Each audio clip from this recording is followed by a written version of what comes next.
রাতে খালি গায়ে ঘুমালে দুইটি মারাত্মক বিপদ আসে। নবীজি সাল্লাল্লাহু আলাইহি সাল্লাম আমাদেরকে সব কিছু জানিয়ে দিয়েছেন আমরা কখন কি করব।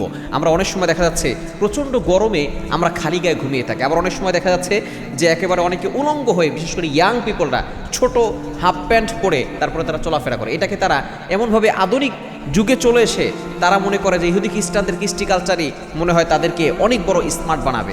আসলে স্মার্ট হতে হলে নবীজি সাল্লাল্লাহু আলাইহি সাল্লামের আদর্শে আদর্শবান হতে হবে। নবী সাল্লামের আদর্শে আদর্শবান হতে পারলেই কিন্তু আমরা স্মার্ট হতে পারবো। কিন্তু আমরা কি করি? ইহুদি খ্রিস্টানদের কৃষ্টি কালচার ফলো করি। রাতে আপনি যদি খালি গায়ে ঘুমান তাহলে আপনার এক নাম্বার বিপদ হচ্ছে আপনার বদ নজর, বদ আসর, শয়তানের বদ আসর লেগে যেতে পারে।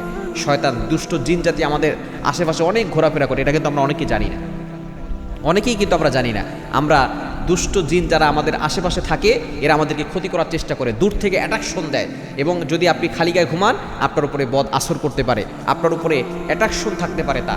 এবং দেখা যাচ্ছে যে এর কারণে আপনি বড় রোগের ভিতরে চলে যেতে পারেন। যখন বদনজর পড়ে, বদ আসর পড়ে, তখন মানুষ কিন্তু ক্ষতির ভিতরে চলে যায়। এবং দ্বিতীয় নাম্বার হচ্ছে শয়তান লজ্জিত হয় এবং এর মাধ্যমে আপনার বিভিন্ন রোগ আপনার শরীরের ভিতরে বাসা বাঁধবে। এজন্য রাতে খালি গায়ে ঘুমাবেন না। আপনি পাতলা হলেও কিছু পরে ঘুমাবেন, আর যদি কিছু নাও পরেন আপনি আপনার শরীরের উপরে কিছু দিয়ে রাখবেন, একেবারে খালি গায়ে থাকবেন না। এবং সন্তানদেরকেও খালি গায়ে রাখবেন। আমরা অনেক সময় ছোট বাচ্চাদেরকে আমরা খালি গায়ে রাখি, আপনি কিছু না কিছু দিয়ে রাখবেন, একেবারে খালি গায়ে রাখবেন না। তাহলে কিন্তু আপনার সন্তানের উপরে বদনজর, মানুষের কুনজর পড়তে পারে এবং আপনার সন্তানের উপরে দেখা যাচ্ছে বদ আসর পড়তে পারে, যার কারণে বিভিন্ন রোগ তার শরীরের ভিতরে বাসা বাঁধে।